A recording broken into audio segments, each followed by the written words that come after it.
目前，北京当局对病毒可能发生人传人是予以否认，但是曾经获得普利兹奖的知名记者、全球卫生和外交问题专家加瑞特在 CNN 撰文的表示 ，H7N9 病毒史上首次被发现造成人类感染，即使是发生在中国边远地区也是大新闻，何况目前是发生在有4800万人的人口密集地区。新唐人独家专访到加瑞特，他说 H7N9 现在最让大家担心的一点就是中国的讯息不够透明。世界卫生组织把 H7N9 称为史上最致命的禽流感病毒。美国外交委员会全球卫生高级研究员加瑞特表示，现在最大的问题是信息太少。中共当局虽然每次给出具体数据，但他认为这个数字不真实。We don't know what the denominator is. It has not been determined. And until we know what that is, there's no reasonable way to say how dangerous this virus.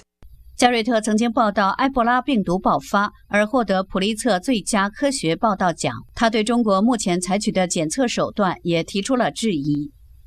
Again, it goes to, do you use a cheap and sloppy test to go out and look for antibodies and just screen everybody that's in a defined population group of potential exposure? Or to use this very, very precise RT-PCR method and test a smaller pool of people. 加瑞特观察，在官方信息相对封锁的时刻，微博起了一定的作用。There's certainly been a lot of controversy about the case reports, and I don't think there's any doubt that certain case reports came out because they went to Weibo first, and it created a kind of pressure.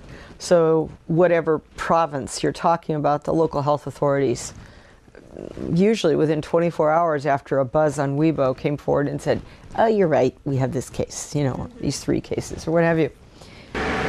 回顾过去2003年萨斯流行的情况，加瑞特更担心中国患者无法得到妥善的照顾。Well, a lot of people remember that, and they remember that if they admit they have symptoms or somebody catches their symptoms, they're going to disappear for 2 or 3 weeks. How does their family know where they are? How do they make a living? Who's paying the rent if they're not working and they're locked up in quarantine? The Chinese government tried to calm people down and said the central government will cover 75% of your health costs. Well, 25% of being in an intensive care unit for 3 weeks is a lot of money. 另外，一个影响疫情的主要因素还包括中国整体环境品质太差。So here's the problem. Number one, China's had record air pollution. And the air pollution corridor is overlays right neatly on top of the H7N9 corridor. So you start with Beijing and you work your way down. And I was in China in January when it was, allegedly the most polluted day in Chinese history. And I felt like I had the flu the whole time. But it was the air. H7N9 1个月前在中国传开时，加瑞特就立即撰文质疑中国出现大量死猪死鸭，却都没有找到死亡原因。他担心这是否和 H7N9 相关。新唐人记者何凯丽、郝一博采访报道。